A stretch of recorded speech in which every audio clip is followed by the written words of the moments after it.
संत रामपाल जी महाराज एक ऐसे महान संत जिन्होंने अपनी सतभक्ति, तत्व ज्ञान, करुणा और सेवा के बल पर समाज में नई मिसाल कायम की है।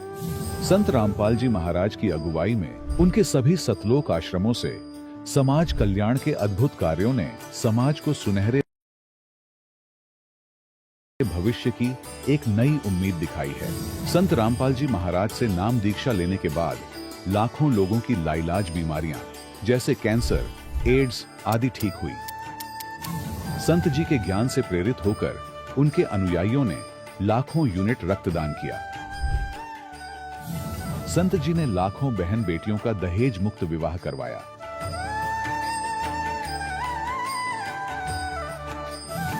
संत जी ने लाखों लोगों का नशा छुड़वाया, करोड़ों उजड़े परिवार बसे। संत जी के आश्रमों में समागम के दौरान निःशुल्क नेत्र चिकित्सा, दंत चिकित्सा प्रदान की जाती है। संत रामपाल जी महाराज द्वारा समय समय पर पर्यावरण संरक्षण के उद्देश्य से बड़े स्तर पर वृक्षारोपण किया जाता है। संत जी ने जरूरतमंदों को तत्काल राहत पहुंचाने के लिए एम्बुलेंस सेवा शुरू की। संत जी अपने अनुयायियों को देहदान के लिए प्रेरित करते हैं, जिससे मानवता की सेवा और चिकित्सा क्षेत्र में सुधार हो सके। संत रामपाल जी महाराज के सभी आश्रमों में हर रोज निशुल्क भंडारा आयोजित किया जाता है, जहां हर वर्ग, हर जाति और हर धर्म के लोग एक साथ बैठकर भोजन करते हैं।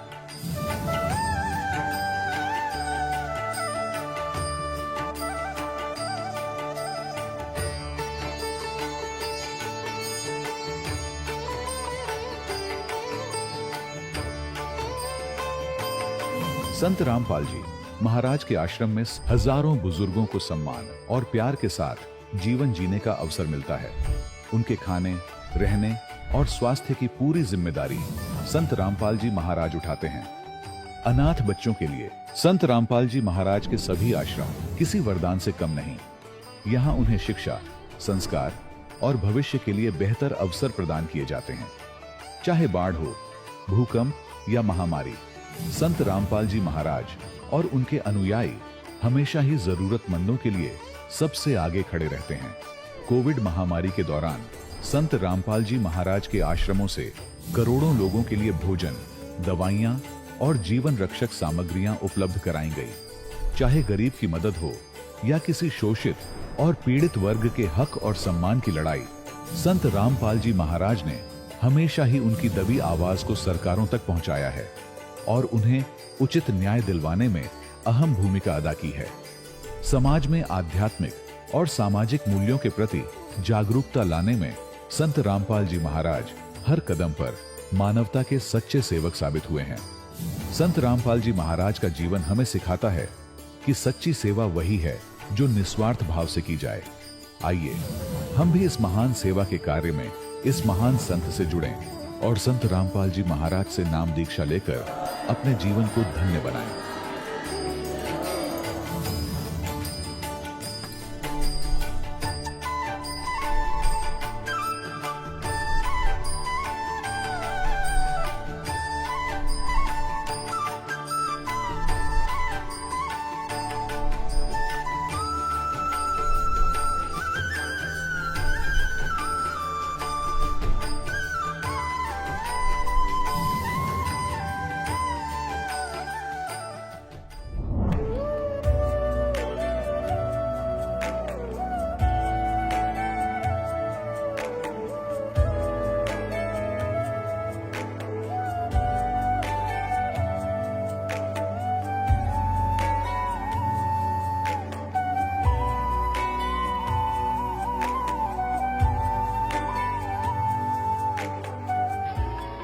प्रभु राम देव भगवान अल्लाह खुदा ईश आदि नाम एक ही शक्ति के हैं। वो कैसा है, कहां है, कैसे मिलता है, किसने देखा है? ये प्रश्नवाचक चिन्ह पूर्ण रूप से हटाने के लिए अवश्य सुनिए जगत गुरु तत्वदर्शी संत रामपाल जी महाराज के अमृत वचन, सर्व पवित्र धर्मों के पवित्र शास्त्रों के आधार पर। सत साहिब दर्शकों, मनुष्य अपने जीवन में अनेकों भक्ति साधना करता है, लेकिन फिर भी ना तो उसे मानसिक शांति मिलती है और ना ही शारीरिक सुख प्राप्त होता है। दर्शकों, ऐसी ही कहानी थी देहरादून उत्तराखंड के रहने वाले अमित मनवाल जी की। अमित जी सभी पारंपरिक भक्ति साधना किया करते थे। ये ब्रह्मा विष्णु महेश और देवी दुर्गा की पूजा बड़ी ही निष्ठा से किया करते थे। हर तरह के व्रत करते थे और हर तीर्थ स्थान पर भी ये जा चुके थे, लेकिन फिर भी ना तो इन्हें शारीरिक सुख मिला और ना ही मानसिक शांति मिली। लेकिन दर्शकों, आज अमित जी का कहना है कि मेरी जिंदगी तब बदली जब मुझे संत रामपाल जी महाराज द्वारा लिखित पुस्तक ज्ञान गंगा प्राप्त हुई। दर्शकों, संत रामपाल जी महाराज ने न जाने इस ज्ञान गंगा पुस्तक में ऐसा क्या लिखा है कि जो भी इस पुस्तक को पढ़ता है वह संत रामपाल जी महाराज का ही होकर रह जाता है। दर्शकों, आइए जानते हैं कि आखिर इसके पीछे की सच्चाई क्या है। आखिर अमित जी ने अपनी पारंपरिक भक्ति साधना को त्याग कर संत रामपाल जी महाराज द्वारा बताई गई भक्ति साधना क्यों अपनाई? सुनते हैं अमित जी की कहानी उन्हीं की जुबानी। नमस्कार सर। नमस्कार सर। सर क्या नाम है आपका? सर मेरा नाम अमित मनवाल है। अमित जी आप कहाँ से हैं? सर मैं तहसील डोईवाला, जिला देहरादून, उत्तराखंड का रहने वाला हूँ। अमित जी, संत रामपाल जी महाराज जी से नाम उपदेश आपने कब लिया? सर मैंने संत रामपाल जी महाराज से नाम दीक्षा 26 जुलाई सन 2021 को ली। संत रामपाल जी महाराज जी से नाम उपदेश लेने से पहले आप क्या भक्ति साधना करते थे? सर जो आम हिंदू समाज में जो आम प्रचलन की पूजाएं हैं, ब्रह्मा जी, विष्णु जी, महेश जी की पूजा, देवी दुर्गा की पूजा, 9 के 9 व्रत रखना, शिव जी की पूजा आराधना, ये सारी आन उपासनाएं हम करते थे जी। तो फिर क्या कारण बना कि आप संत रामपाल जी महाराज जी की शरण में आए? जी, संत रामपाल जी की शरण में आने का एक कारण ये था कि मन में जिज्ञासा तो शुरू से ही थी कि परमात्मा है कौन, वो मतलब कैसा होता है, क्या होता है। क्योंकि मुझे ये लगता था कि आज हम विष्णु जी की पूजा कर रहे हैं, अगर वहाँ से फ़ायदा नहीं हुआ तो हम शिव जी की तरफ भागे, शिव जी से पूजा नहीं हुई, पूरी संतुष्टि नहीं तो हम दुर्गा माता की तरफ भागे। तो ये चीज़ें मेरे मन में बहुत सवाल करती थी। फिर सर जो 2011 में क्या हुआ कि मेरे बड़े भाई, मेरा एक बड़ा भाई था, अर्जुन नाम उसका था, उसकी एक सामान्य बीमारी के अंतर्गत उसकी डेथ हो गई। तो उस समय भी मुझे बड़ा झटका लगा कि मैंने कहा ऐसे कैसे हो सकता है कि आदमी एक सामान्य बीमारी से, एक अच्छा खासा आदमी ऐसे मौत के मुंह में चला जाए। और उस समय भी हमने उनकी बीमारी को ठीक करने के लिए डॉक्टरों के अलावा जितने भी झाड़ फूंक, मुर्गा बकरा जो भी होता है, ये सब कुछ किया, लेकिन कोई फ़ायदा नहीं हुआ। आखिरी में वो डेथ हो गई। तो वहाँ से भी मेरे मन में ये आया कि ये कहीं ना कहीं तो कुछ ऐसा है और मैं इसकी जड़ को पाके रहूँगा अगर परमात्मा ने मेरे ऊपर दया कर दी। तो मैं उसी समय से ही जो है इसमें मतलब ऐसा लग गया था कि तरह तरह के मैं सत्संग देखता था टीवी पे। संत रामपाल जी महाराज की भी मैं चैनल में ये आता था, जब कभी इंटरव्यू या मतलब कभी ऐसे लगा के देख लिया तो कोई लाइन चलती थी, या गुरुजी जो है संत रामपाल जी महाराज वहाँ कुछ बोल रहे होते थे कि ब्रह्मा जी, विष्णु जी, महेश जी, तो मैं उस समय मतलब उनको देख के कहता था ये लो एक और ये आ गए कि जो है इतने तो पहले दुनिया में पड़े हैं और ये भी कह रहे हैं कि जी ब्रह्मा जी, विष्णु जी, महेश जी से ऊपर कोई है। तो मैंने कहा अगर ऊपर कोई है तो हमें मिले ना, कैसे मिलेगा वो। तो ऐसे करते करते 3-4 साल भी ऐसे निकल गए। फिर जी किसी ने कहा कि 2016 में कि जी आप भागवत कराओ, और भागवत कराने के बाद क्या होगा कि आपके जितने भी पितर वो है वो सब मोक्ष को प्राप्त हो जाएंगे, जो भी आपके यहाँ बाधाएं हैं वो हमेशा के लिए समाप्त हो जाएंगी। हमने कहा ठीक है जी, वो भी करा लेंगे। वो भी हमने करा के देख ली।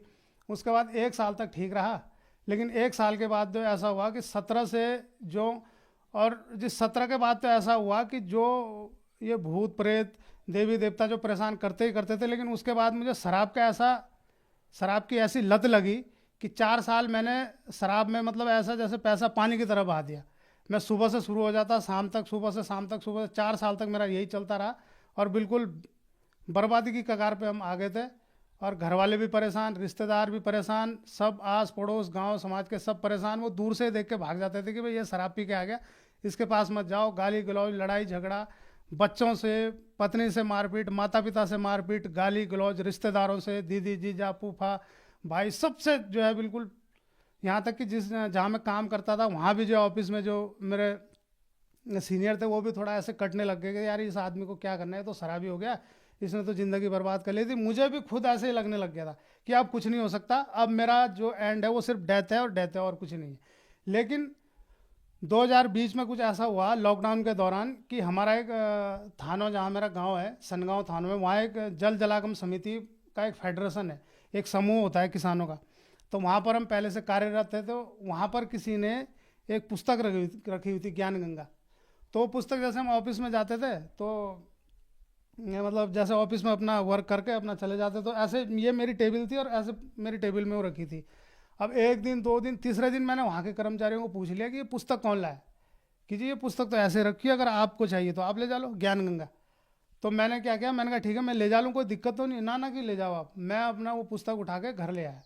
अब घर में जैसे ही मैंने वो पुस्तक पढ़नी शुरू करी, पहले मैंने एक पेज, मतलब शुरू के दिन 2, 3, 4 पेज ही पढ़े। फिर मैंने उन 4 पेजों को पढ़ने के बाद जो पीछे उनमें भक्तों के नंबर होते हैं लिखे हुए कि इन पे कॉल करो, तो मैंने पहले आजमाने के लिए मैंने कहा देख तो लूँ ये सच है कि झूठ है। मैंने उनमें से 3-4 को कॉल किया, कोई महाराष्ट्र के, कोई दिल्ली के। तो उन्होंने बोला बिल्कुल बिल्कुल जी, बिल्कुल सही है, और आप ऐसा उन्होंने ये बताया कि आप चैनल पे ऐसे ऐसे सत्संग आता है और उसे सुनो। तो जी फिर मैंने 2020 में जब ये पुस्तक मेरे को मिली तो मैंने वो पुस्तक पढ़ के कुछ थोड़ा बहुत सत्संग सुन के, फिर मैंने यूट्यूब पे जब उन्होंने बताया कि उसमें भी वीडियो आती हैं, चैनल आते हैं, तो मैंने वो भी देखना शुरू किया। तो मेरे मन में ये होता था कि जैसे मैंने एक वीडियो देखी तो मैं ये सोचता था अपने मन में कि अगर ये वाली वीडियो नेक्स्ट आ जाए तब मैं मान जाऊँगा, मैं नाम ले लूँगा कि ये भगवान है।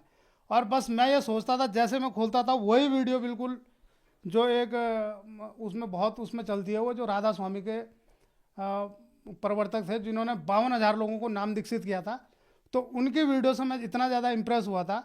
देहरादून नामदान सेंटर बालावाला से संत रामपाल जी महाराज जी से नाम दीक्षा ली, और उसके बाद विधिवत जिस प्रकार भी भक्ति साधना बताई आज तक जो है हम करते चले आ रहे हैं। सर, जैसा कि आपने बताया कि आपका जीवन बहुत ही कठिन परेशानियों से घिरा हुआ था, आप बहुत ज़्यादा नशा करते थे, तो क्या संत रामपाल जी महाराज जी से नाम उपदेश लेने के बाद आपको लाभ मिले? पूर्ण परमात्मा संत रामपाल जी महाराज से जो है जब से नामदान लिया है तब से सारी दुविधाएं, सारे बुराइयां ये हमारी बिल्कुल एक तरफ छूमंतर हो गई, कहीं दूर दूर तक भी नहीं है। मैं लगभग सर जी मैं 2009-10 से नशा करने का आदी था, लेकिन 2017 से और 2020 तो मेरा ऐसा गया, ये 3-4 साल की, मतलब मैं सुबह से शुरू हो जाता और शाम तक बिल्कुल 2-2.5 बोतलें मेरी डेली की थी। वो पैसा कहाँ से आता था, क्या आता था, कुछ पता नहीं लगता था, लेकिन आता जरूर था शराब पीने के लिए। और ये होता था कि मैं शराब पी के कभी उस गली में पड़ा हूँ, कभी रायपुर चौक में पड़ा हूँ, कभी अपनी नदी विधालना नदी में पड़ा हूँ, तो लोग मुझे उठा उठा के घर ले जाते थे। और कई बार ऐसा हुआ कि मैं शराब पी के जो है एक दिन रात को जंगल में ही सो गया। उस दिन वो लोग सड़क के किनारे आए गए, लेकिन किसी ने नहीं, उसने कहा सोने दो से जो होगा, अगर ये मर मुर जाएगा तो सुबह को आएंगे, अपना यहीं से कर कुरा के चलेंगे, और हो गया। इसके ऐसे ऐसे 3-4 वाक़े मुझे पड़े कि शराब पी के मैं जंगल में पड़ा रहा, लेकिन हुआ कुछ नहीं, कुछ परमात्मा की कृपा ही रही, जो कुछ नहीं हुआ। लेकिन धीरे धीरे जो है जब संत रामपाल जी महाराज की शरण मैंने ग्रहण की, उसके बाद से मुझे एहसास हुआ कि वाकई में मैं इससे पहले भी नशा मैंने छोड़ा, लेकिन जो चीज़ अंदर से जब तक संत रामपाल जी महाराज की कृपा नहीं हुई थी तब तक ये चीज़ें अस्थायी नहीं थी। कुछ दिन के लिए छोड़ते थे, कुछ दिन बाद फिर शुरू हो जाते थे, फिर वही लड़ाई झगड़े, काम इधर उधर, ये करना वो करना, झूठ बोलना, बेईमानी करना, सारे जो है फिर वैसे शुरू हो जाते थे। लेकिन अब जो ये हुआ है ये बिल्कुल अस्थायी तौर पे हुआ है, और ये मान लीजिए कि इसके अलावा और कोई चारा भी नहीं है पूरी दुनिया में कि किसी को किसी बुराई से बाहर निकालने का। सर, आप उत्तराखंड से हैं। उत्तराखंड को देवों की भूमि कहा जाता है, और संत रामपाल जी महाराज के बारे में कहा जाता है कि संत रामपाल जी महाराज देवी देवताओं की पूजा छुड़वाते हैं। क्या ये बात सही है? बिल्कुल ये बात सही नहीं है। संत रामपाल जी महाराज देवी देवताओं की पूजा छुड़ाते नहीं, उनकी सत भक्ति, मतलब उनकी भक्ति विधि तरीके, सही विधि से भक्ति करना बताते हैं कि इनकी मतलब जो सही मंत्र है उनका जाप देते हैं, और जो है सही विधि से ये आडंबर से दूर करते हैं। ये जो जितने भी आडंबर होते हैं, ये कहीं पूजा डालना, ये बकरे मुर्गे मारना, घड़ियाली लगाना, ये करना, इन सब आडंबरों से रहित करके एक सामान्य विधि जो देवी देवताओं के बुलाने की है, उस सत भक्ति द्वारा, सही विधि द्वारा सत भक्ति संत रामपाल जी महाराज देते हैं। जैसा कि आपने बताया कि संत रामपाल जी महाराज ब्रह्मा विष्णु महेश की सही विधि से भक्ति बताते हैं, तो वह विधि संत रामपाल जी महाराज कहाँ से लेकर आए? वो जी संत रामपाल जी महाराज, ये सब वेदों में प्रमाण है इस चीज़ का।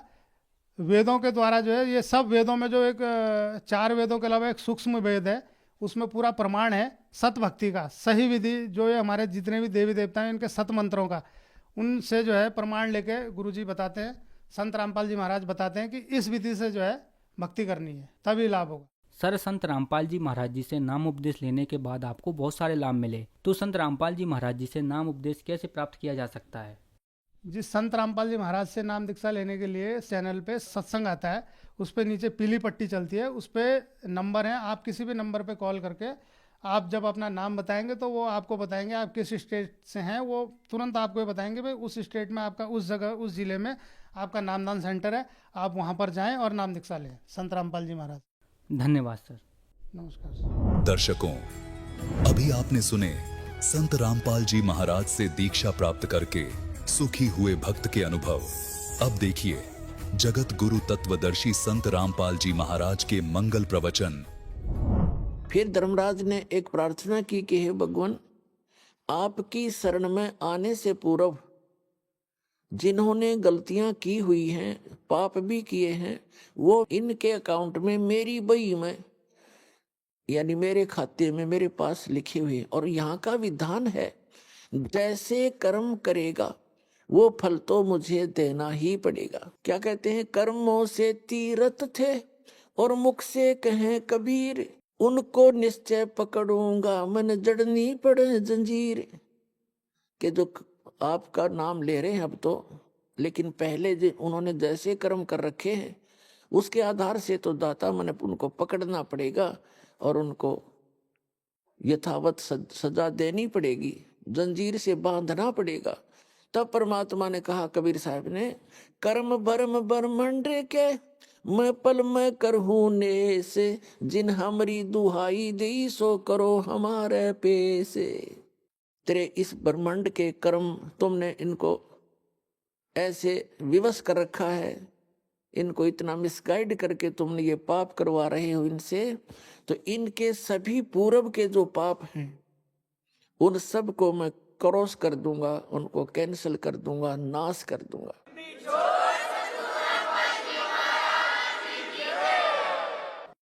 और जिन्होंने मेरा नाम ले दिया कि मैं कबीर जी का भक्त हूं, तो मेरे पास ले आना, तुम उसका अकाउंट मत करना।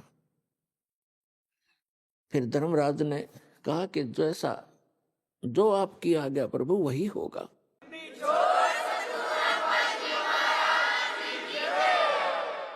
तो पुण्यात्माओं, ऐसे बहुत से प्रमाण हैं। एक भक्त कह रहा था कि मैं रात्रि में सो रहा था और दो ऐसी बुरी बुरी शक्ल के आए और मुझे पकड़ कर ले चले, कहा चलो।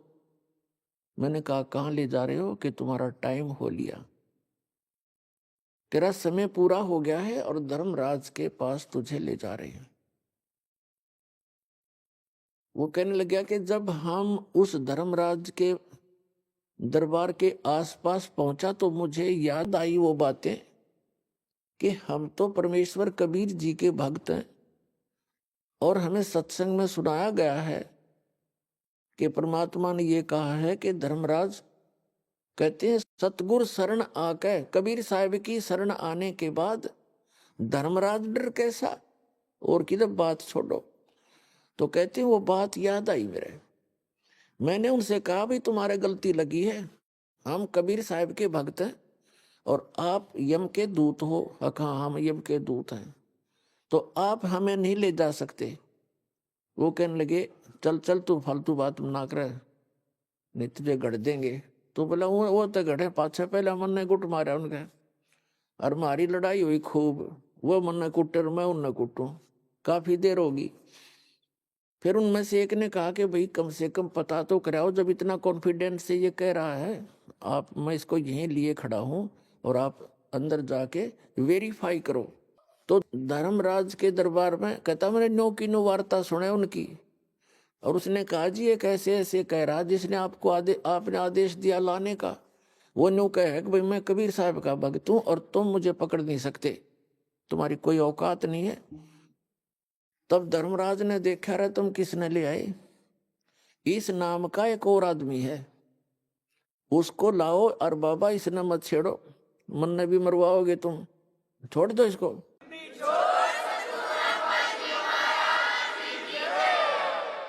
तो वो बाहर आया तो उसने कहा रे छोड़ बीमारी ने, और वो कह रहा था कि मुझे ऊपरे तो पटक दिया उनने, नो मारा पगा फेंक के, और मैं उन्होंने करता हुआ। और जब शरीर के अंदर वापस में प्रवेश हुआ, बाहर निकला, जो मेरा शरीर पड़ा मुझे दिखाई दिया, वापस आया तब उसमें प्रवेश होता दिखा। फिर थोड़ी सी देर के बाद मेरी आंखें खुली, सारा शरीर पसीनम पसीना, हाथ पैर कोई काम नहीं कर रहे, 5 मिनट तो वो गति नहीं कर सके। तो मेरे पक्का विश्वास हो गया कि आज मेरी टिकट कट गई थी, जब परमात्मा की शरण में नहीं होता। तो पुण्यात्मा, कबीर साहब की आंखों देखी लीला परमेश्वर की उस प्यारी आत्मा गरीबदास जी ने जो वर्णन किया, ये आपके समक्ष प्रमाणित हुआ। धर्मराय दरबार में देई कबीर तलाक, मेरे भूले चूके हंस को तुम पकड़ियो मत कजाक।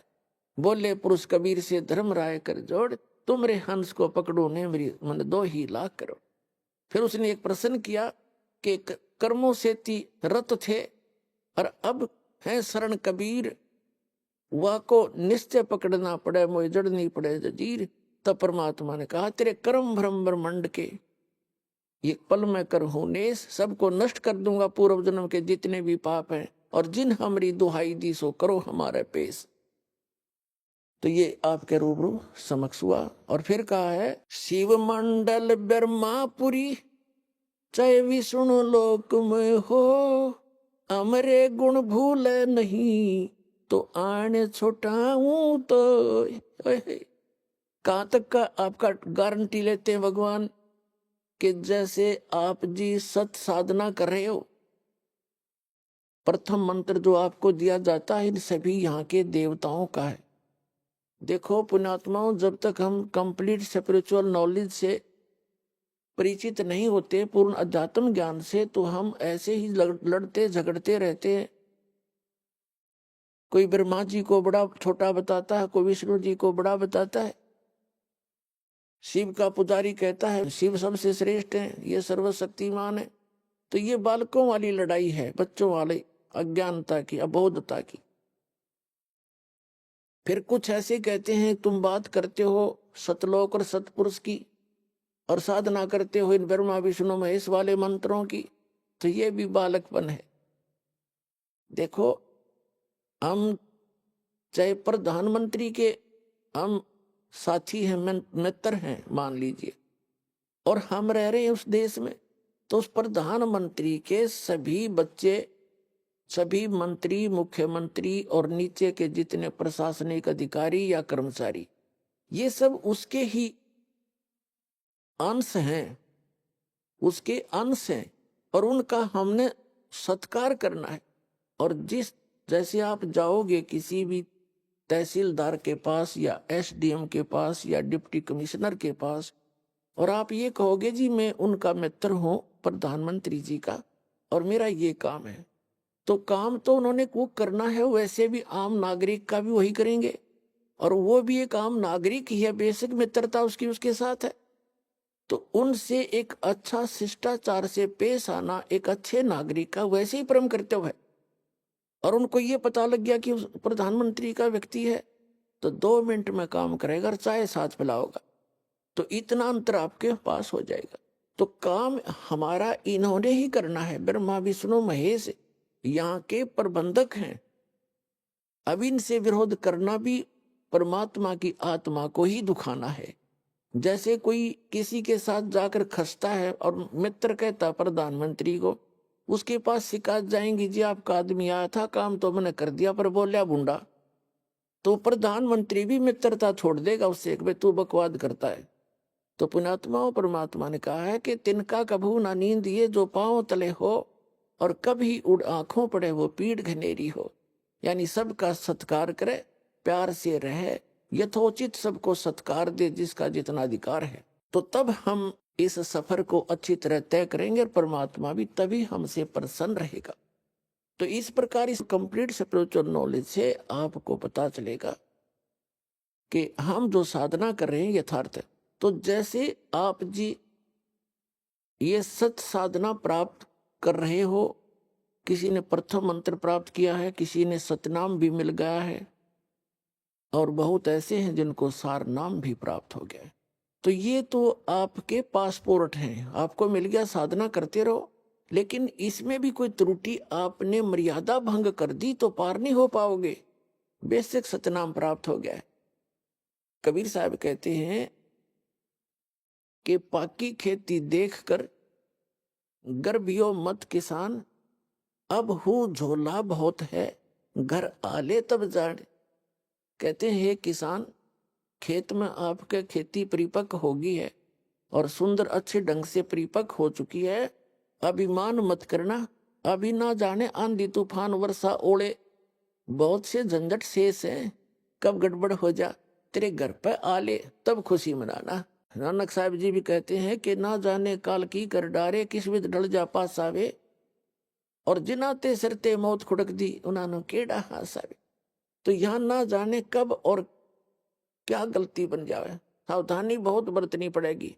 जैसे माता गर्भ को राखे यत्न बना, और ठेस लगे तो छन्न हुए तेरी ऐसे भक्ति जा।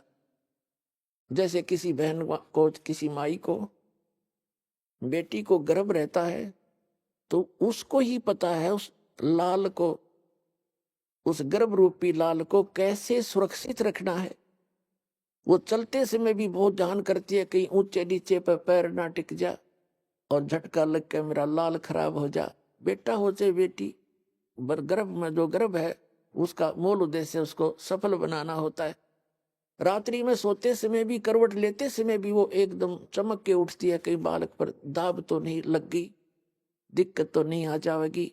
तो इस प्रकार परमात्मा कहते हैं इस सतभक्ति रूपी लाल को, इस गर्भ को ऐसे संभाल के रखना जैसे माता गर्भ को रखे यत्न बनाए, और ठेस लगे तो अक्सीन होए, तुम्हारी ऐसे भक्ति नसाए।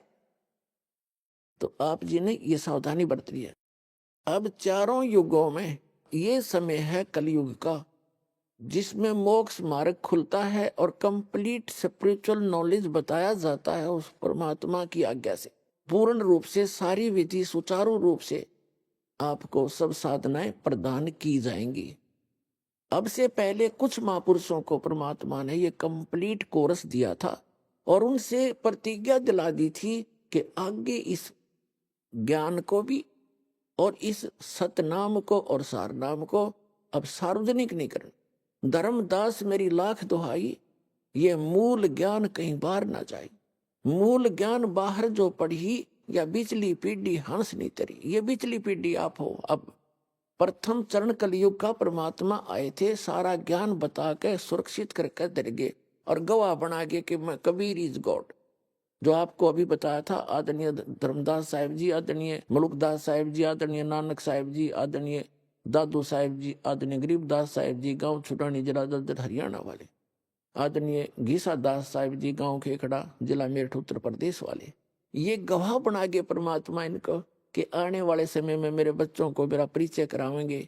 और उन्होंने एफिडेविट बना दिए उन महापुरुषों ने अपनी अमृतवाणी में कि धानक रूप रहा करतार, हम सुल्तानी नानक तारे, दादू को उपदेश दिया, जात जुलाहा भेद नहीं पाया, काशी माए कबीर हुआ। गरीबदास जी ने कहा है अनंत कोट ब्रह्मांड का एक रति निवार, और सतगुरु पुरुष कबीर हैं ये कुल के सिरजनार।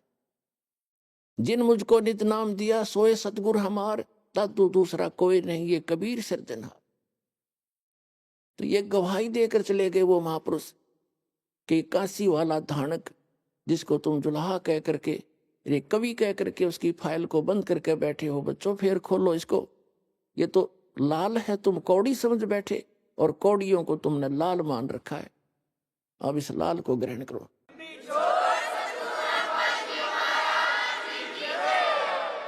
तो प्रथम चरण में आके वो परमात्मा स्वयं सब ज्ञान दे गए और उनको मालूम था कि काल ने कहा था कि तेरे नाम पे 12 नकली पंथ चलाऊंगा।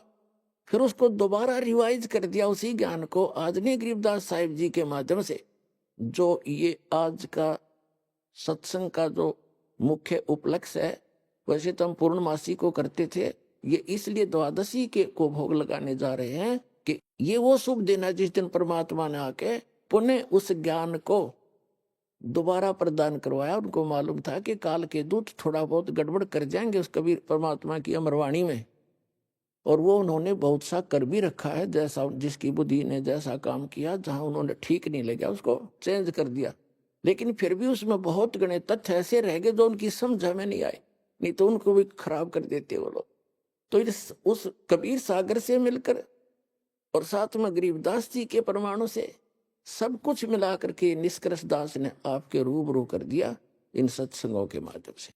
अब जो प्रसंग चल रहा है अपने आत्माओं, जैसे वन है, वन जंगल, अब उसमें ऐसी अनमोल जड़ी बूटियां हैं, आम व्यक्ति वही घूमता रहता, उनको ठोकर मारता रहता, पता नहीं। तो ये सदग्रंथ जो हैं ये वन है, और वेद को पता होता है किस जड़ी के पत्ते लेने हैं और किसके फल लेने हैं, किसके फूल तोड़ने हैं जो औषधि बन जा। तो इस दास को परमात्मा ने आध्यात्मिक वैद बना दिया, और इन सदग्रंथों से निकाल लिए वो किसी के पत्ते, किसी के फल, किसी के फूल, किसी की जड़ से, तो वो बनाकर एक जड़ी आपको दे दी, जो भगवान ने पहले ही बता रखी थी कि ये मिलाने से ऐसे जड़ी बनती है। तो प्रथम जड़ी आपको दे रखी है 7 औषधि मिला के, दूसरी केवल 2 से ही काम करेगी, क्योंकि प्रत्येक औषधि का अकेली का कुछ अन्य गुण होता है, और उसमें मिक्स बनाकर चूर्ण बना दिया जाए तो उसका कुछ अन्य गुण होता है, और केवल 2 को मिलाकर प्रयोग किया जाए उसका अन्य गुण होता है।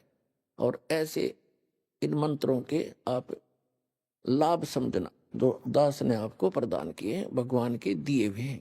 तो जो प्रसंग चल रहा है उसी को क्लियर करते हैं कि ये जो बीच की पीढ़ी है, परमात्मा ने धर्मदास जी से कहा था, धर्मदास मेरी लाख दुहाई, और ये सार नाम कई बार न जाई, सार नाम बाहर जो पड़ी ही बिचली पीढ़ी हंसनी तरही, और सार नाम और ये मूल ज्ञान तब तक छुपाई जब तक ये 12 पंथ ना मिट जाए। काल ने कहा था कि 12 पंथ करूं मैं साजा, नाम तुम्हारा ले करूं आवाजा, 12 पंथ नाम जो ले ही वो मेरे मुख में आन समोई।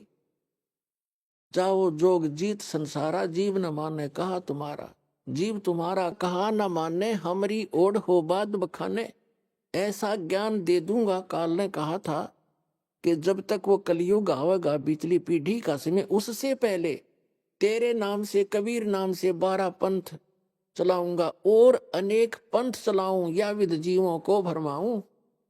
और जाओ जोग जीत संसारा, परमात्मा अपने पुत्र जोगजीत के रूप में आए थे, वो पहचान नहीं सका ये। और जाओ जोग जीत संसारा, जीव न माने कहा तुम्हारा, उनको ऐसा अज्ञान से ठोक दूंगा जब कलयुग शुरू होगा, जब तुम्हारा आने का समय होगा, उससे पहले इतना रंग दूंगा, और अनेक पंथ चलाऊं, या विद जीवों को भरमाऊं। ये राधा स्वामी पंथ, दंदन सतगुरु पंथ, ये जय गुरुदेव पंथ, विनोद वाला, बिहाणी वाला, ताराचंद वाला पंथ, ठाकुर जी वाला पंथ, ये कृपाल वाला पंथ, ये सारी एक कुएं का पानी है। ये निरंकारी पंथ, आसाराम और सुधांशुरी ने कख नहीं पता, अब कितने दुनिया को भ्रमित किए बैठे हैं। तो काल ने कहा था कि इस प्रकार सब इन जीवों को भ्रमित कर दूंगा, और फिर बेशक चले जाना, या आपका हंस कोई भेजो। परमात्मा ने कहा था जब कलयुग बीत जावे, 5500 वर्ष बीत जाएगा, तब मैं अपना अंश पठाऊंगा। उन्होंने खुद भी कहा कि मैं आऊंगा, वो खुद ना आए तो दास भेज दिया।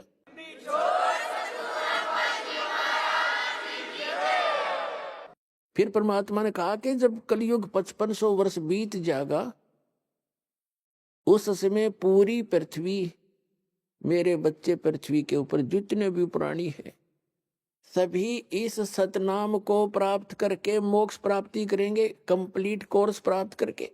जितने जीव जहान, हिंदू मुसलमान और जितने जीव जहान, तब तक सिख धर्म का तो उत्थान नहीं हुआ था, और ईसाई धर्म यहाँ था नहीं, मुसलमान और हिंदू धर्म ही थे। तो परमात्मा ने कहा कि जितने जीव जहान और जितने भी पंथ हैं, या जितने भी आने वाले समय में कुछ भी होगा, कलयुग जब 5500 वर्ष बीत जाएगा, उस समय पूरी पृथ्वी पर इस सतनाम का प्रचार होगा, और सभी बच्चे मेरे प्यारी आत्मा मुझे पहचानेंगी इस भक्ति करके, और सतलोक चले जाएंगे।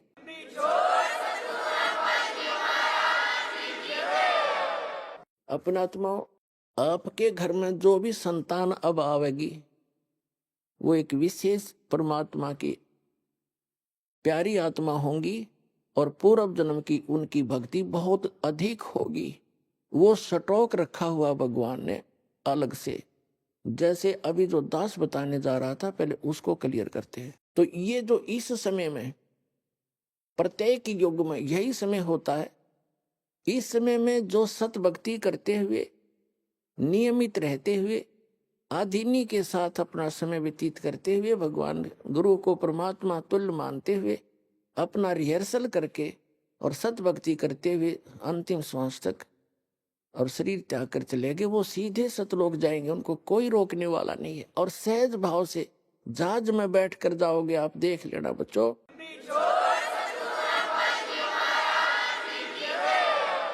ये कोई डूम बाट के गीत नहीं है, या कोई मांगने खाने वाले ने बात ज्ञान नहीं किया जिसको आधार बना के कुछ न रोजी रोटी अपनी चलाई हो। नहीं, ये गरीबदास साहिब जी द्वारा बोले गए वचन है, गॉड गिवन है। कबीर गॉड गिवन है।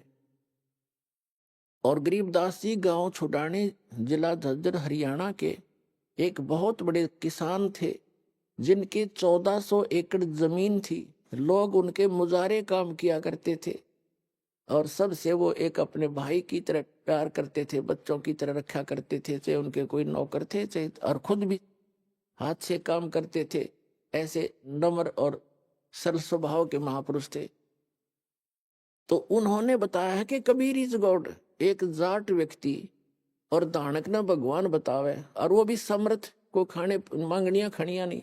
तो इस बात से दास को उसी दिन बात खटक गई थी कि जाट इतना रईस व्यक्ति और कबीर साहब को, दानक को, जुल्हे को भगवान बता रहा है, 100% सत्य है। तो उसी दिन के बाद दास के हृदय में दच गई थी। और उसके बाद फिर जो प्रमाण मिले, अरे भगवान 100 के 100 भगवान मिले। Kabir is God, Kabir is God, Kabir is God.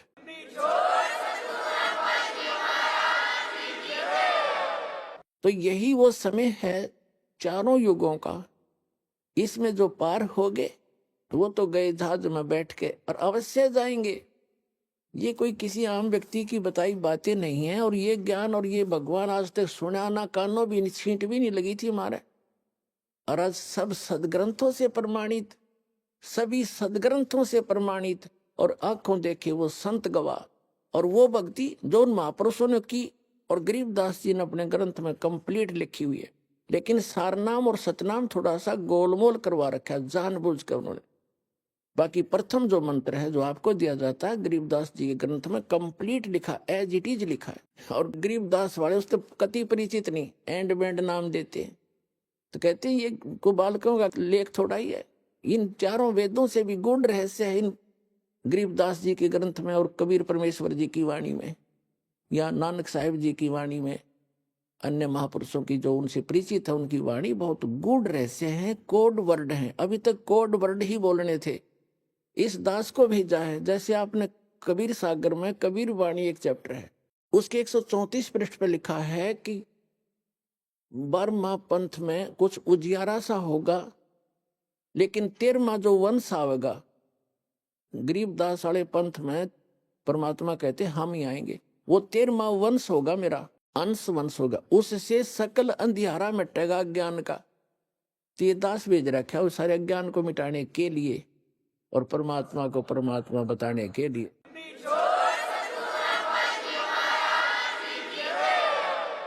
तो जो प्रसंग चल रहा है कि इस समय में जो पार हो गए, झंझट मिट गया सदा का। ये तो ये समझ लो आपको कैद से छुटवाना है, जेल से। आपका मूल स्थान तो सतलोक में, जहां ठाठ से रहोगे। तुम इसको ठाठ मान रहे हो, विवशता के कारण इसी को आपने ठाठ मान रखे। ये सुख नहीं है। तो वहां जाने के बाद फिर आपको सुख होगा सदा के लिए। फिर कभी लौटकर यहां नहीं आओगे, झांको भी नहीं। एक भक्त ने प्रश्न किया कि हम पहले भी वहीं थे, हमने गलती की, और यदि हम फिर गलती कर देंगे तो फिर यहीं आएंगे। बताओ। अरे वहां पहुंचो तो एक बार जाकर देखो, फिर गलती कर दोगे तुम। जैसे किसी रास्ते से कोई व्यक्ति जा रहा है और उसको आगे जाके ठगों ने, डाकुओं ने पीटा, लूट लिया, कपड़े भी उतार लिए और जूते मार कर वापस कर दिया। क्या फिर कभी वो गलती करेगा उस रास्ते जाने की? सपने में भी ना करे। तो इस काल ने हमारे लत्ते तार लिए, हमारी सारी पूंजी नाश करवा दी। तो फिर दोबारा यहाँ के हम परिचित हो गए, यहाँ के क्या सुख है। तो इधर तो देखे भी को ना, आन की तो बात दूर है, वहां गलती होली सो होली बागे गलती कौन करेगा, ऐसे नालायक कौन है। अब ऐसे ऐसे अज्ञान से भरे हैं भक्त। एक को मैंने कम से कम 1.5 घंटा ज्ञान सुनाया। पहले पहले की बात है, शुरू में जब स्टार्ट किया ये अनमोल वचन, वो सुनता रहा, कहने लगा भाई ऐसे है भगत जी, बात तेरी लागे सच्ची सच्ची, पर आज तक मैंने कभी सुनी नहीं किसी से। सतलोक में ऐसा है, सुख है, और मैं हूं पक्का धुन का, और मैं नाम लो नहीं। जब शुरुआत सी करी थी हमने, मैंने कहा अभी क्यों नहीं ले, जब ज्ञान सच्चा आपने मान लिया कि इसलिए ना लूं कि आज तक किसी ने पहले बताया नहीं, और मैं हूं पक्का जिस काम का लगा करूं मैं अधूरा नहीं छोड़ता। और कहीं मैं सच्ची भक्ति कर कर वहां पहुंच जाऊं, मैंने कोई भी ना पावे उड़े, वहां पर मुझे कोई ना मिले, मेरा जी नहीं लग गए, मैं ना जाऊं वहां पर। फिर मैंने उसको कहा भी यहां तू क्या पाएगा, फिर कल न गधा बन गया, कुत्ता बन गया, तो यहाँ के टिंडे लेगा। ने बोला कोई बात नहीं, यहाँ घूमते फिरते दिखे जाएंगे, दिल लगा रहेगा। तो हमारी बुद्धि इतनी स्लिप होगी और हम इतने इस गंदे लोक में इतने रच गए। और सच उसकी बात कुछ दम भी था कि आज तक किसी ने बताया नहीं, कोई ऐसा स्थान भी है। स्वर्ग तक तो हमने सुना, स्वर्ग में जाते हैं फिर वापस आ जाते हैं, ये भी खूब पता है हमने भाई, जैसे जितने जिसके पुण्य होंगे इतने रहेंगे। तो पुण्यात्माओं हम इतने गिरावट में आ गए अज्ञानता के कारण।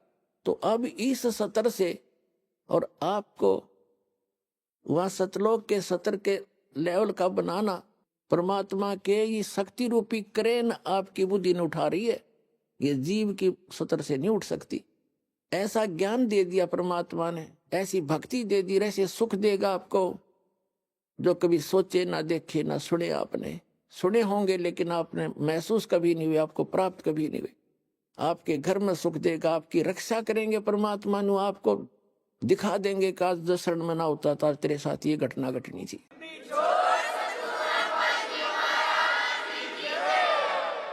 तो फिर अपने आप मान लेंगे कबीर इज गॉड। कबीर तो गॉड है ही है, लेकिन गॉड को गॉड ही सिद्ध करने के लिए दास ने इतनी मेहनत और प्रयत्न, इतने प्रमाण दिखाने पड़ते हैं। तो प्रसंग है ये कि इस समय में जो पार होगे, हजारों वर्ष चलेगा ये ज्ञानी, पूरी पृथ्वी पर होगा, और सभी ये बकवाद छोड़ देंगे। मांस खाना, शराब पीना, तंबाकू प्रयोग करना, चोरी जारी ठगी बकवाद, हेरा फेरी, सारा दिन कर्म फोड़े, और किसके लिए? 2 रोटी के लिए। और धन जोड़े, बैंक बैलेंस बनावे, और कल मृत्यु हो जा, फिर कहाँ जाओगे? गधे बनकर धक्के खाओगे। तो ये ज्ञान होगा तब भय बनेगा, और भय बिन भक्ति बनती नहीं। तो जैसे फिर क्या होगा, जो व्यक्ति पार होगे, और जो बीच में स्लिप कर गए वो नहीं पार हो पाए। लेकिन गुरुद्रोही नहीं बने, गुरुद्रोही जो बनेगा उसको भगवान साथ नहीं देगा। सतगुरु से, वैसे तो गुरु से विमुख होगे तो भी हानि घनी होगी, और गुरुद्रोही की को तो परमात्मा कहते हैं असंग जन्म तक फिर मनुष्य जीवन ही नहीं मिलेगा। अब गुरु विमुखा, गुरु जी से विमुख जो होगे, विमुख का अर्थ होता है साधना को छोड़कर, और तो साधना करे नहीं सकता आदमी जो इस ज्ञान को समझ लेगा। वो भक्ति यहां से चलेगा, भक्ति नहीं कर सकता, और बकवादों में लग जाए। दूसरी बात, इससे क्या होता है कि कुछ दिनों में आपको इतना सुख देगा ये परमात्मा, आप पुराने दुखों को भी भूल जाओगे। और जब ज्यादा सुख हो जाता है तो आदमी भगवान से विमुख अवश्य होता है। तो ये सावधानी बरतनी है कबीर साहब इसके। अब परमात्मा आपको क्या करेंगे, आपको थोड़ा बहुत कष्ट बनाए रखेंगे ताकि आपको पुराने दुख भी याद आए। ऐसा दुख नहीं देंगे जो आपको घनी हानि कर जा, पर थोड़ा बहुत आपके हृदय में ये बना रहेगा कि ये थोड़ा बहुत, ज्यादा नहीं होने देंगे। किस लिए करेंगे? कबीर साहब कहते हैं, कबीर सुख के माथे पत्थर पड़ो, जिस ते नाम हृदय ते जावे, और बलिहारी उस दुख के जो पन पल नाम रटावे। परमात्मा ने कहा है भगवान, इसे सुख का आग लगे जो आपसे दूर करे, और ऐसा दुख हमें दिए रखना मेरे दाता जिससे आपकी याद बनी रहे। इतना कष्ट आपको अवश्य देगा। ये एक परमात्मा का फार्मूला है, नहीं तो आप भूल जाओगे भगवान को। ये आपके लिए वरदान बना रहेगा, ये सत्कर मानना। किसी भी प्रकार का देवों से सारे शरीर में थोड़ा बहुत रह के ठूठा, बाकी हानि नहीं होने देगा, आपकी भक्ति सुचारू करवाएगा।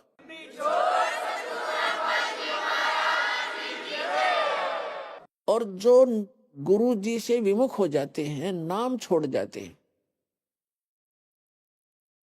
अब जैसे आप नाम से जुड़े हुए हैं, कोई गलती भी करोगे आपने ऐसा झटका देगा परमात्मा, आप कांप जाओगे, दोबारा उस गलती को करो नहीं, गिर आकर माफी मांगोगे, दोबारा उपदेश लोगे, कनेक्शन जुड़वाओगे। और जो क्या करते हैं, जैसे 2-3 बार नाम खंड कर दिया और फिर जानबूझ के भी कर, मजबूरी में हो जा, अज्ञानता से हो जाता है, उसका विकल्प है दोबारा दीक्षा ले लीजिए, आपका कनेक्शन कट गया, दोबारा जुड़वा लीजिए, अपना अक्षमा याचना करें 100 बार। और जानबूझ कर गलती करोगे फिर आप विमुख होगे भगवान से। आप बेसिक गुरुद्रोही नहीं हुए तो धीरे धीरे क्या होगा, आपका कनेक्शन कट गया। कनेक्शन कटने से उससे पहले जो आपने भक्ति साधना की भगवान की, ये सत्य साधना जो आपको दे रहे, इससे आपके बहुत गने भक्ति पुण्य इकट्ठे हो गए और आपने नाम भी त्याग दिया, यहां आना भी बंद कर दिया, और घर पे भी आप रहने लगे। कभी मंत्र करोगे, कुछ दिन तो करोगे लगातार, लेकिन फिर काल नहीं करने देगा और बकवादों में बढ़ जाओगे, और फिर भी आप सुखी होगे। क्यों होगे सुखी? क्योंकि आपने जितनी बैटरी चार्ज कर ली 1 वर्ष 2 वर्ष 4 वर्ष यहां रह करके इस सत भक्ति से, तो वो तो आपके साथ है। लेकिन भविष्य में आपका चार्जर ठीक नहीं रहा तो एक दिन वो पिछले पुण्य समाप्त होंगे और कैर फिर शुरू होंगे। अब जैसे कई भक्त अब तो खैर नहीं जाएंगे, अब तो ज्ञान हो गया, बुद्धिमान हो गए। शुरू में हमारे साथ बड़ी समस्याएं रही। कोई शुरू में आए, उनको इतना सुख दिया, 1-2 वर्ष रहे, फिर छोड़ छाट गए। कोई लोक लाज में आके, कोई वैसे बकवादों में। तो वो क्या कहा करते कि हमने नाम भी छोड़ दिया, हम तो फिर भी सुखी हैं, क्या रखा है उसमें। अब उनकी ऐसी ब्रांड मैटी हो रही है, दुर्गति अब दोबारा आने लग रहे हैं, वह पूंजी खत्म होगी।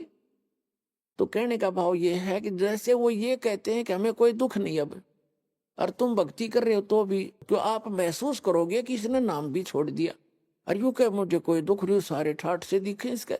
और आप फिर भी ये कहते हो कि मुझे थोड़ी बहुत कोई शरीर में गड़बड़ सी है या कोई और छोटी मोटी लॉस, और वो छोटा मोटा जो लॉस होगा पुण्यात्मा हो, लाखों का हजारों में टालेगा भगवान आपका, आपने वो भी गणा दिखेगा फिर बिना ज्ञान के। तो उसके लिए एक प्रमाण है, जैसे कोई बच्चा विद्यालय में पढ़ रहा है और वो ठीक से पढ़ाई करके नहीं आता है तो अध्यापक उसको खुरकाता है, धमकाता है, एक आधा थप्पड़ भी लगा देता है, और उसको उसके भविष्य को उज्जवल बनाने के लिए, उसको ठीक लाइन पर रखने के लिए। और एक बच्चा विद्यालय त्याग गया और वो सारा दिन गधा पर बारी लेता फिर, घूमता फिर, गधों की सवारी कर रहा है, कभी वृक्षों पर चढ़ रहा है, बनी में घूम रहा है। तो उस बच्चे ने, वो बच्चा क्या कहता है कि अब मुझे अध्यापक कुछ नहीं कहता, देखो मैं तो ठाठ से मन मर्जी कर रहा हूं। तो वो उस टीचर के क्राइटेरिया से बाहर हो गया, वो उसका नाम कट गया, वो अपने कर्म फोड़ रहा है। और जो बच्चा विद्यालय में पढ़ रहा है वो उसको इसलिए खुरकाया धमकाया जाता है कि उसका भविष्य बन जाए और वो सफल होगा। वो फिर आगे चल के जो नाम त्याग गया, नाम जिसका कट गया यानी विद्यालय से, आगे चल के वो मजदूरी करेगा और वो एक अच्छा अफसर बन के या कोई अच्छा बिजनेसमैन बन करके सुख पाएगा। तो इस प्रकार जो परमात्मा के ट्रीटमेंट में है, आप स्टूडेंट रहोगे जब तक परमात्मा के, आपको गलती करोगे झटके भी देगा, छोटा मोटा आपको खुरकावे धमकावेगा किसी भी कारण से, आपको सुचारू रखने के लिए। और जो चले गए नाम कटवा के, उनको आगे पता लगेगा, वो किसी बैरिस्टर बनेंगे। अब जैसे ये दास जूनियर इंजीनियर सिविल की सर्विस किया करता था हरियाणा गवर्नमेंट में। उस समय हमारा भी एक नहर का काम चल रहा था, एक रोड का काम चल रहा था साथ साथ। अभी आपने सुने संत रामपाल जी महाराज के मंगल प्रवचन। आइए अब सुनते हैं संत रामपाल जी महाराज से नाम दीक्षा लेकर सतभक्ति करके अद्भुत लाभ प्राप्त करने वाले अनुयायी के विचार। दर्शकों, मनुष्य अपने जीवन में अनेकों भक्ति साधना करता है, लेकिन फिर भी उसे परमात्मा से मिलने वाले लाभ प्राप्त नहीं होते। इसका मुख्य कारण ये है कि वह शास्त्र विधि को त्याग कर मनमाना आचरण करता है। दर्शकों, ऐसी ही कहानी थी बलौदा बाजार छत्तीसगढ़ की रहने वाली अंकिता साहू जी की। अंकिता साहू जी पहले सभी पारंपरिक भक्ति साधना किया करती थीं। ये सभी देवी देवताओं की पूजा बड़ी निष्ठा से किया करती थीं और इष्ट रूप में देवी दुर्गा जी को मानती थीं। लेकिन दर्शकों, इतनी भक्ति साधना करने के बावजूद भी इनके जीवन में भूत प्रेतों की समस्या खत्म होने का नाम ही नहीं ले रही थी और गंभीर बीमारियों ने भी इन्हें घेर लिया था। परिवार में आर्थिक तंगी आ चुकी थी। दर्शकों, लेकिन आज अंकिता जी का कहना है कि मेरी जिंदगी तब बदली जब मुझे संत रामपाल जी महाराज की शरण मिली। आज मुझे वास्तव में पता चला कि पूर्ण परमात्मा कौन है। दर्शकों, आखिर अंकिता साहू जी ऐसा क्यों कह रही है? आखिर क्यों लाखों की तादाद में लोग संत रामपाल जी महाराज को भगवान बता रहे हैं? आइए जानते हैं इसकी सच्चाई क्या है। सुनते हैं अंकिता साहू जी की कहानी, उन्हीं की जुबानी। नमस्कार जी। नमस्कार। क्या नाम है जी आपका? मेरा नाम अंकिता साहू है। अंकिता जी, आप कहाँ से हैं? मैं डिस्ट्रिक्ट बलौदाबाजार छत्तीसगढ़ से हूँ। अंकिता जी, संत रामपाल जी महाराज जी से नाम उपदेश आपने कब लिया? मैंने संत रामपाल जी महाराज जी से नाम दीक्षा 16 मार्च 2018 में ली है। संत रामपाल जी महाराज जी से नाम उपदेश लेने से पहले क्या आप कोई भक्ति साधना भी करती थीं? संत रामपाल जी महाराज जी से नाम दीक्षा लेने से पहले जितने भी हिंदू धर्म में प्रचलित देवी देवता की सभी की भक्ति करती थी और ईस्ट में शेरावाली माता की ज़्यादा पूजा करती थी। तो फिर क्या कारण बना कि आप संत रामपाल जी महाराज जी की शरण में आईं? मेरी मम्मी को भूत प्रेत की समस्या थी, जिस कारण हम लोग सभी कोई संत रामपाल जी महाराज जी से नाम दीक्षा लिए। संत रामपाल जी महाराज जी के शरण में आने के बाद क्या आपको कोई लाभ भी प्राप्त हुए? जी सर, हमें संत रामपाल जी महाराज जी से नाम दीक्षा लेने के बाद अनेकों लाभ हुए हैं। जैसे कि मेरी मम्मी को भूत प्रेत की बाधा थी, वो ठीक नहीं हो रही थी। बहुत तांत्रिकों के पास भी दिखाया हमने और बहुत जगह झाड़ा फूक सब करवाए, लेकिन ठीक नहीं हो रही थी। उनकी भूत प्रेत की बाधा की वजह से उनके हाथ पैर में हमेशा दर्द रहता था और उनको एक बार काल के दूध भी लटके हुए घर में दिखे। और अभी संत रामपाल जी महाराज जी से नाम दीक्षा लेने के बाद भूत प्रेत की बाधा उनको नहीं है और वो एकदम ठीक है। दिक्कत भूत प्रेत की बाधा थी और हमेशा हाथ पैर में दर्द रहता था। और मेरा नाम मतलब जो स्कूल में मेरा सिलेक्शन नहीं होने वाला था, वो स्कूल में मेरा सिलेक्शन हुआ। संत रामपाल जी महाराज जी की दया से मेरा लॉटरी में नाम निकला और अभी इंग्लिश मीडियम स्कूल में मैं पढ़ रही हूँ। और मेरे पापा का 1 साल से मतलब बिजनेस बंद था, 1 साल से वो घर में बैठे थे। संत रामपाल जी महाराज जी की दया से वो अभी अपने जॉब में जा रहे हैं और अच्छे से भक्ति भी करते हैं। और मेरे पेट में दर्द रहता था, एक साइड दर्द रहता था। दर्द के कारण मैं एकदम बैठ जाती थी। उसकी रिपोर्ट भी मैं लाई हूँ। मैंने बिलासपुर में दिखाया और ये संत रामपाल जी महाराज जी के शरण में आने से ये दर्द ठीक हो गया। अब मुझे बिल्कुल भी दर्द नहीं होता है। ये दर्द मैं जब 11 साल की थी तब से हो रहा था। मेरे हार्ट में, छोटी थी मैं जब, तो मेरे हार्ट में गैप था जिसको डॉक्टर ने ऑपरेशन बताया था, जो कि संत रामपाल जी महाराज जी से नाम दीक्षा लेने के बाद वो ऑपरेशन भी टल गया और अभी मैं एकदम स्वस्थ हूँ और मेरे हार्ट में गैप भी नहीं है। ये रिपोर्ट आप देख सकते हैं जिसमें सब चीज़ नॉर्मल दिखा रहा था। ये मेरे पेट में जो दर्द होता था वो सब ये रिपोर्ट है। हार्ट की रिपोर्ट भी आप देख सकते हैं। संत रामपाल जी महाराज जी से नाम उपदेश लेने के बाद आपको बहुत सारे लाभ प्राप्त हुए। तो जो दर्शक आज आपको टीवी पर देख रहे हैं वह भी संत रामपाल जी महाराज जी से जुड़ना चाहते हैं तो कैसे जुड़ सकते हैं? संत रामपाल जी महाराज का अनेकों चैनलों पर सत्संग चल रहा है, जिसमें नीचे पीली पट्टी आती है, उसमें कॉन्टैक्ट नंबर है, जिससे आप कॉन्टैक्ट करके अपने नज़दीकी नामदान केंद्र में नाम दीक्षा ले सकते हैं। धन्यवाद जी। धन्यवाद। संत रामपाल जी महाराज एक ऐसे महान संत जिन्होंने अपनी सतभक्ति, तत्व ज्ञान, करुणा और सेवा के बल पर समाज में नई मिसाल कायम की है। संत रामपाल जी महाराज की अगुवाई में उनके सभी सतलोक आश्रमों से समाज कल्याण के अद्भुत कार्यों ने समाज को सुनहरे भविष्य की एक नई उम्मीद दिखाई है। संत रामपाल जी महाराज से नाम दीक्षा लेने के बाद लाखों लोगों की लाइलाज बीमारियां जैसे कैंसर, एड्स आदि ठीक हुई। संत जी के ज्ञान से प्रेरित होकर उनके अनुयायियों ने लाखों यूनिट रक्तदान किया। संत जी ने लाखों बहन बेटियों का दहेज मुक्त विवाह करवाया।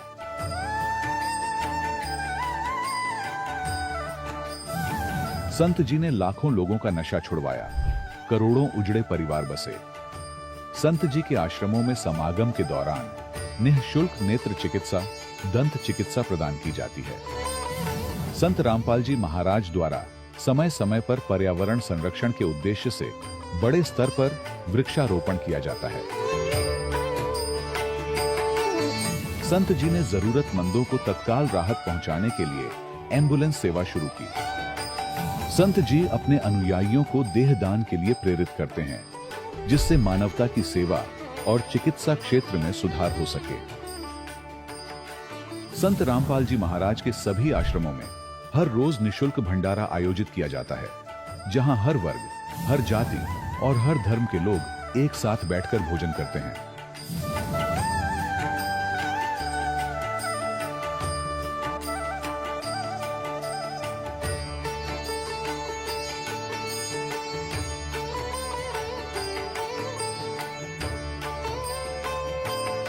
संत रामपाल जी महाराज के आश्रम में हजारों बुजुर्गों को सम्मान और प्यार के साथ जीवन जीने का अवसर मिलता है। उनके खाने, रहने और स्वास्थ्य की पूरी जिम्मेदारी संत रामपाल जी महाराज उठाते हैं। अनाथ बच्चों के लिए संत रामपाल जी महाराज के सभी आश्रम किसी वरदान से कम नहीं।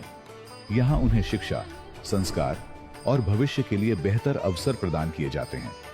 चाहे बाढ़ हो, भूकंप या महामारी, संत रामपाल जी महाराज और उनके अनुयायी हमेशा ही जरूरतमंदों के लिए सबसे आगे खड़े रहते हैं। कोविड महामारी के दौरान संत रामपाल जी महाराज के आश्रमों से करोड़ों लोगों के लिए भोजन, दवाइयां और जीवन रक्षक सामग्रियां उपलब्ध कराई गई। चाहे गरीब की मदद हो या किसी शोषित और पीड़ित वर्ग के हक और सम्मान की लड़ाई, संत रामपाल जी महाराज ने हमेशा ही उनकी दबी आवाज को सरकारों तक पहुंचाया है और उन्हें उचित न्याय दिलवाने में अहम भूमिका अदा की है। समाज में आध्यात्मिक और सामाजिक मूल्यों के प्रति जागरूकता लाने में संत रामपाल जी महाराज हर कदम पर मानवता के सच्चे सेवक साबित हुए हैं। संत रामपाल जी महाराज का जीवन हमें सिखाता है कि सच्ची सेवा वही है जो निस्वार्थ भाव से की जाए।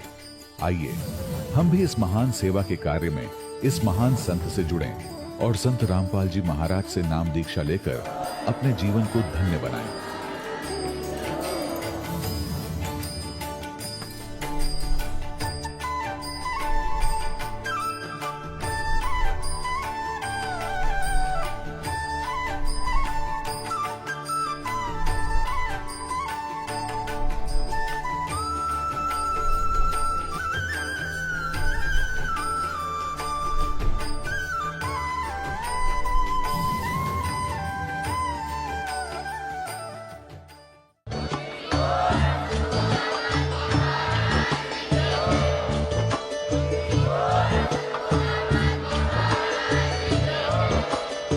सुन रहे थे जगत गुरु तत्वदर्शी संत रामपाल जी महाराज जी के मंगल प्रवचन। अधिक जानकारी के लिए विजिट कीजिए हमारी वेबसाइट www.jagatgururampalji.org। संत रामपाल जी महाराज जी के शुभ आशीर्वाद से पूरे विश्व भर में 500 से भी ज्यादा नाम दीक्षा केंद्र हैं, जिन पर संत रामपाल जी महाराज जी द्वारा ऑनलाइन निशुल्क नाम दीक्षा दी जा रही है। अपने नजदीकी नाम दीक्षा केंद्र का पता करने के लिए संपर्क करें 8222880541।